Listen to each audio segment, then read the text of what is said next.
তো ব্ৰিটিছৰ প্ৰয়োজনীয়তা কি আছিল তো ব্ৰিটিছৰ প্ৰয়োজনীয়তা আছিল দেশখন চলাবলৈ তেওঁলোকক কেৰেনিৰ দৰকাৰ আছিল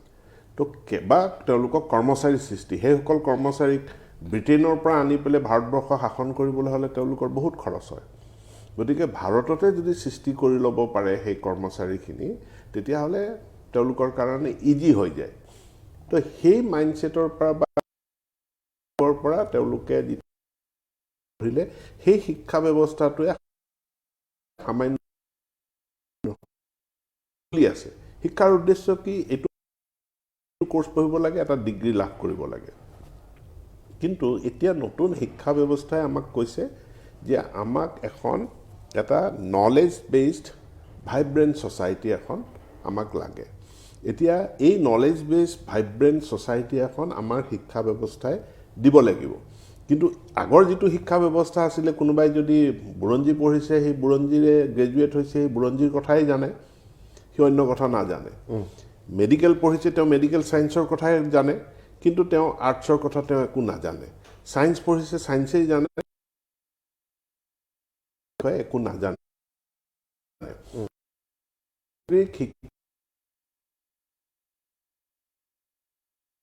সমাজ সম্পৰ্কে অধ্যয়ন অবিহনে কলা সংস্কৃতি বিভিন্ন ক্ৰাফটৰ অধ্যয়ন অবিহনে শিক্ষা কেতিয়াও সম্পূৰ্ণ হ'ব নোৱাৰে সেইকাৰণে সম্পূৰ্ণ শিক্ষা প্ৰদানৰ ওপৰত গুৰুত্ব প্ৰদান কৰিছে কিন্তু হেতু ষ্টুডেন্টৰ মাজত ওপৰত জাপিও দিব বিচৰা নাই ষ্টুডেন্ট সেন্ট্ৰিক ষ্টুডেন্টে নিজে চইচ কৰিব তো আজি যদি কোনোবা এগৰাকী ছাত্ৰৰ বা ছাত্ৰীৰ তেওঁৰ খেলা ধূলাত যদি ৰাপ আছে তেওঁ সেই খেলা ধূলা বিকশিত কৰাৰ স্কোপ নতুন শিক্ষানীতিয়ে কৈছে কাৰোবাৰ যদি সংগীতত ৰাপ আছে কাৰোবাৰ যদি মানে চিত্ৰত তেওঁৰ ৰাপ আছে তেনেহলে সেই ধৰণে যাতে ছাত্ৰ বা ছাত্ৰীগৰাকীক বিকশিত কৰাই লৈ যাব পৰা যায় আৰু কিছুমান সুবিধাৰ কথা আছে যে ধৰি লওক মই আজি আলোচনা কৰি আছিলো আপুনি ডিগ্ৰী পঢ়িব মই হায়াৰ সেকেন্ডাৰী পাছ কৰি ডিগ্ৰীত এডমিশন ললো এটা বছৰ পঢ়িলো পঢ়াৰ পাছত পিছৰ বছৰটোত মোৰ কিবা অসুবিধা হ'ল মোৰ ঘৰুৱা অসুবিধা হ'ল সামাজিক অসুবিধা হ'ল মই কলেজখন এৰিব লগা হ'ল তেতিয়া মই মোৰ বিএও নহল একো নহল মই ইনকমপ্লিট হৈ ঘূৰি গলো কিন্তু এটা নতুন শিক্ষানীতি আহিব নতুন শিক্ষানীতিৰ যেটো আমাৰ ডিগ্ৰী কোৰ্সৰ 3টা বছৰ প্ৰথম বছৰটোৰ কোৰ্সটো এনেকুৱাকে তৈয়াৰ কৰা হ'ব যে প্ৰথম বছৰটো তেওঁ যদি সমাপ্ত কৰে প্ৰথম বছৰৰ চূড়ান্ত পৰীক্ষা তেওঁ উত্তীৰ্ণ হ'ল তেতিয়া হলে তেওঁ এখন সাৰ্টিফিকেট পাব ইয়াৰ পাছত তেওঁ দ্বিতীয় বছৰটো যদি পঢ়ি পেলে তেওঁ যদি উত্তীৰ্ণ হয় তেনেহলে তেওঁ এখন ডিপ্লোমা পাব তৃতীয় বছৰটো তেওঁ যদি সম্পূৰ্ণ কৰে তেতিয়া হলে তেওঁ গ্ৰেজুৱেচনটো পাব চতুৰ্থ বছৰ তেওঁ সম্পূৰ্ণ কৰিলে গ্ৰেজুৱেচনৰ পাছত চতুৰ্থ বছৰ তেওঁ সম্পূৰ্ণ কৰিলে তেওঁ গ্ৰেজুৱেচন পালে উইথ অনাৰ্স বা উইথ ৰিসাৰ্চ এক্সপেৰিয়েন্স আৰু পঞ্চম বছৰটো সম্পূৰ্ণ কৰিলে তেওঁ মাস্টাৰ ডিগ্ৰী পালে অৰ্থাৎ প্ৰত্যেকটো বছৰ তেওঁ আৰু ড্ৰপ আউট হৈ না যায় তেওঁ মই ইনকমপ্লিট হৈ গলো এনেকুৱা এটা ভগ্ন মন লৈ পেলে তেওঁ ঘূৰি যাব লগা নহয় ইয়াতে যেটো মাল্টিপল এন্ট্ৰি মাল্টিপল এক্সিটৰ কথা কৈছে অৰ্থাৎ আজি আমি খুব যেতিয়া ডিপ্লোমা পাস কৰা ইঞ্জিনিয়াৰিং ষ্টুডেন্ট এজন তেওঁ যেতিয়া ডিগ্ৰী কোৰ্সত এডমিশন লয় হেতুক আমি কওঁ যে তেওঁ লেটাৰেল এন্ট্ৰি এটা কৰিছে অৰ্থাৎ এই lateral entry at different level তেওঁ বিভিন্ন কোৰ্সত যাতে তেওঁ লেটাৰেল এন্ট্ৰি কৰিব পাৰে এজন ছাত্ৰ তেওঁ সাৰ্টিফিকেট কোৰ্স কৰি পেলে তেওঁ কিবা কাৰণত এবছৰ পঢ়িব নোৱাৰিলে তেওঁ গুছি গল তেওঁ 2 বছৰ বা 3 বছৰ তেওঁ আৰু মহাবিদ্যালয়লৈ ঘূৰি নাহিলে কিন্তু তেওঁ তৃতীয় বছৰত আহি পেলে তেওঁ ডিপ্লোমা কোৰ্সটো কমপ্লিট কৰিব পাৰিব এনেকুৱা সুযোগ সুবিধা মানে নতুন শিক্ষানীতিত থাকিব আৰু নতুন শিক্ষানীতিত যেটো আমি আজি ধৰি লওক এজন ছাত্ৰ তেওঁ ইঞ্জিনিয়াৰিং পঢ়ি আছে কিন্তু একেটা সময়তে তেওঁ চাৰুক আৰু কলাৰ অধ্যয়ন কৰিব বিচাৰিছে কিন্তু হেতু কৰাৰ কাৰণে এতিয়া আমাৰ এক্সিস্টিং শিক্ষা ব্যৱস্থাত তাৰ কোনো সুবিধা নাই এজন ছাত্ৰই তেওঁ বিএ কৰি আছে একেটা সময়তে তেওঁ মিউজিক ষ্টাডি কৰিব বিচাৰিছে সেই মিউজিক ষ্টাডি কৰাৰ তেওঁৰ সুযোগ সুবিধা নাই কিন্তু নতুন শিক্ষা নীতিত যিটো মাল্টিডিসিপ্লিনাৰী শিক্ষা ব্যৱস্থা বা মানে হেৰি হ'ব তাত কিন্তু এই সুযোগ সুবিধাবিলাক সকলো ছাত্ৰ ছাত্ৰীৰ কাৰণে মুক্ত থাকিব আৰ্টছ কমাৰ্চ সায়েন্স বুলি বিশেষ কথা নাথাকিব নিশ্চিত হবে কিন্তু সব পিওৰ সায়েন্স টু সায়েন্স হিসাবে থাকিব কিন্তু কমাৰ্চ কিন্তু উপৰঞ্চীভাৱে তেওঁ যদি বোলে মই সায়েন্সে পঢ়িছোঁ কালি ব্যৱসায় কৰিম কিন্তু মই একাউণ্টেঞ্চিও মই শিকিব বিচাৰিছোঁ তেতিয়াহ'লে তেওঁ একাউণ্টেঞ্চিটো তেওঁ পঢ়াৰ সুযোগ সুবিধাটো নতুন শিক্ষানীতিত তেওঁ পাব কোনোবাই আৰ্টছ পঢ়িছে আৰ্টছ পঢ়িও তেওঁ বোলে মই বুক কিপিঙো লগে লগে একাউণ্টেঞ্চি পঢ়িব বিচাৰিছোঁ এইটো জানিব বিচাৰিছোঁ তাতো মোক এখন চাৰ্টিফিকেট লাগে তেওঁ সেই সুযোগ সুবিধা নতুন শিক্ষানীতিৰ অধীনত পাব পাঠ্যক্ৰম সলনি হ'ব বুলি কৈ থকা হৈছে এইটো কিহৰ ভিত্তিত কৰা হ'ব কেনেকুৱা ধৰণৰ হ'ব পাঠ্যক্ৰমবিলাক চব সময়ে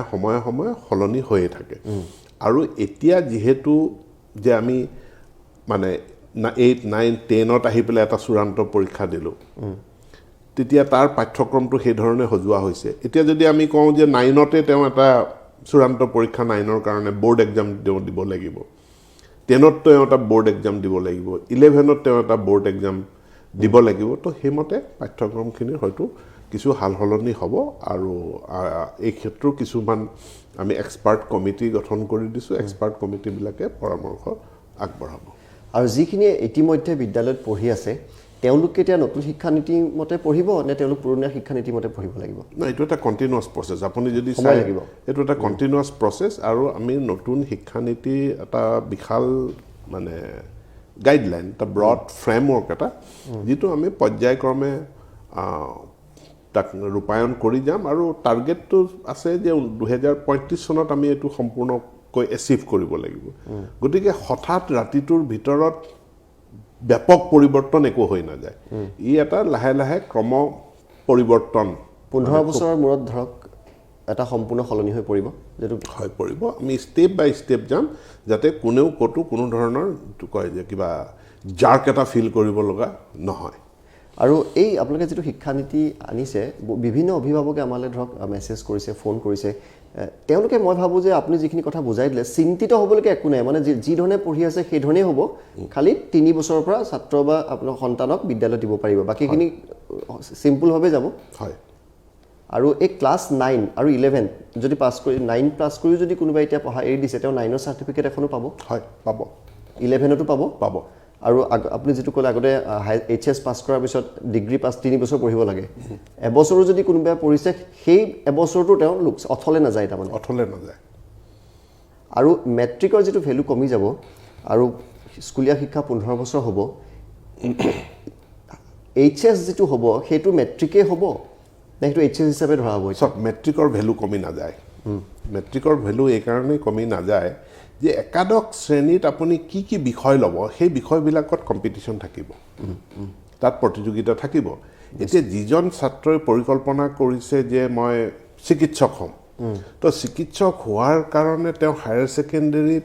তেওঁ সেই পিসিবি তেওঁ পঢ়িবই লাগিব ফিজিক্স কেমিষ্ট্ৰি বায়োলজি তেওঁ পঢ়িবই লাগিব তো ফিজিক্স কেমিষ্ট্ৰি বায়োলজিৰ এটা পেকেজ থাকিব বা ফিজিক্স কেমিষ্ট্ৰি ম্যাথমেটিক্সৰ এটা পেকেজ থাকিব সেই পেকেজটোক তাক আমি সায়েন্স বুলি কওঁ বা নকওঁ কিন্তু সেই সাবজেক্ট কিটা কোৰ সাবজেক্ট কিটা থাকিবই লাগিব গতিকে সেই কোৰ সাবজেক্টখিনি পঢ়াৰ ক্ষেত্ৰতো প্ৰতিযোগিতা থাকিব এতি সেই প্ৰতিযোগিতাৰ ফালৰ পৰা নিশ্চিতভাৱে কি কয় মেট্ৰিক পৰীক্ষাৰ গুৰুত্বটো থাকিব আৰু তাৰ পাছত তেনেকৈ দ্বাদশ শ্ৰেণীৰ গুৰুত্বটো থাকিব এতিয়া দ্বাদশ শ্ৰেণী পাস কৰা সাৰ্টিফিকেট বা মাৰ্কশিটখন লৈ পেলে তো আপুনি মেডিকেল কলেজত এডমিশন নাপাব ইঞ্জিনিয়াৰিং কলেজত বা আইআইটিত এডমিশন নাপাব তাত আকৌ সৰ্বভাৰতীয় প্ৰতিযোগিতাত আপুনি যাবই লাগিব এই সৰ্বভাৰতীয় প্ৰতিযোগিতাত যে আপুনি যাবই লাগিব আসন এখন পাবৰ কাৰণে তাৰ প্ৰস্তুতিটো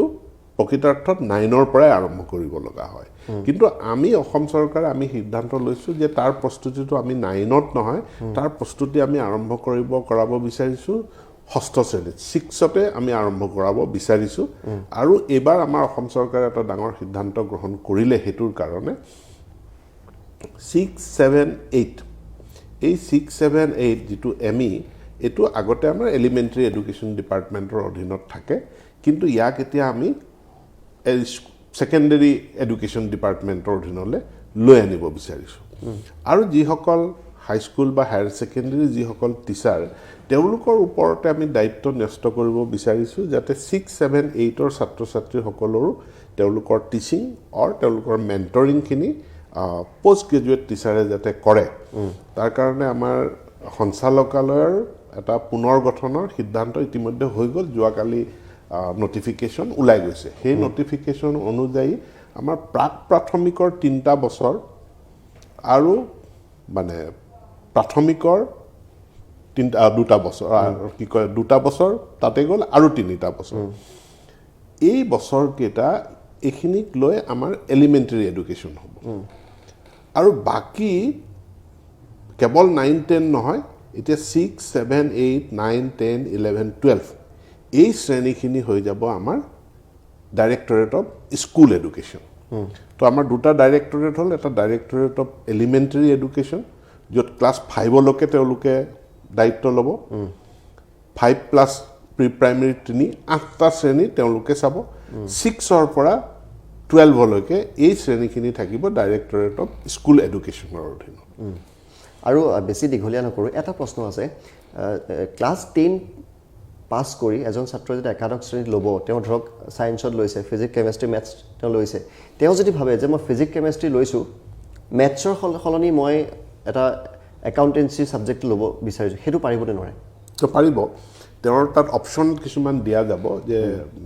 এইখিনিতো কম্পালচৰি ছাবজেক্ট তেওঁলোকে পঢ়িবই লাগিব আৰু তেখেতে যিহেতু তেখেতৰ ভৱিষ্যতটো যি ধৰণে পৰিকল্পনা কৰিম বুলি ভাবিছে যিটো লাইনত তেখেতৰ কেৰিয়াৰটো গঢ় দিব বিচাৰিছে সেইমতে তেওঁ ছাবজেক্টবিলাক চুজ কৰিব তো আমি সেইকাৰণে এখন হায়াৰ ছেকেণ্ডেৰী স্কুল যিবিলাকৰ আমি এতিয়া পুনৰ গঠন কৰি আছোঁ এইকেইদিনত আৰু হাইস্কুলসমূহৰ আন্তঃগাঁথনি উন্নয়ন কৰাৰ কাৰণে 2022-23 চনত প্ৰায় 2,000 কোটি টকা আমি কেৱল বিদ্যালয় শিক্ষাৰ কাৰণে আমি খৰচ কৰিম আন্তঃগাঁথনি উন্নয়ন কৰাৰ কাৰণে নিযুক্তিসমূহো আমি সম্পূৰ্ণ কৰিম তো এখন বিদ্যালয়ত আমি অন্তত 8টা ছাবজেক্ট আমি দিব বিচাৰিম আৰু 8টা ছাবজেক্টৰ কম্বিনেশ্যনটো আমি এনেধৰণে দিম হয়তো আৰ্টছ আৰু কমাৰ্চ নহ'লে আৰ্টছ আৰু ছায়েন্সৰ কম্বিনেশ্যন নহ'লে কমাৰ্চ ছায়েন্সৰ কম্বিনেশ্যন এই ধৰণে আমি কম্বিনেশ্যন যাতে ষ্টুডেণ্টবিলাকে ছাবজেক্ট চুজ কৰিবৰ কাৰণে সুবিধা হয় তেওঁলোকৰ কাৰণে নিজৰ কেৰিয়াৰটো যি ধৰণে গঢ়িব বিচাৰে সেই ধৰণে যাতে তেওঁ ছাবজেক্টখিনি ল'ব পাৰে আৰু ভূগোল আৰু বুৰঞ্জীটো কম্পালচৰি কৰাৰ কথা এটা ওলাই আছিলে 8ম শ্ৰেণীলৈকে হ'ব নেকি ভূগোল বুৰঞ্জী আচলতে আমি তাৰ 2টা অপশ্যন এতিয়া বিচাৰ বিবেচনা কৰি আছোঁ যে আমি হয়তো তেওঁলোকক অপশ্যনেল ছাবজেক্ট হিচাপে আমি পঢ়াৰ সুযোগ দিম আৰু ছ'চিয়েল ষ্টাডিজ বুলি আমাৰ যিটো থাকে সমাজ অধ্যয়নত ভূগোল আৰু বুৰঞ্জীৰ বিষয় মানে পাঠ আমি কিমানখিনি অন্তৰ্ভুক্ত কৰিব পাৰিম সেইখিনিৰ ওপৰতো আমি অলপ চিন্তা চৰ্চা কৰি আছোঁ খুব কম দিনৰ ভিতৰত আমি সিদ্ধান্তটো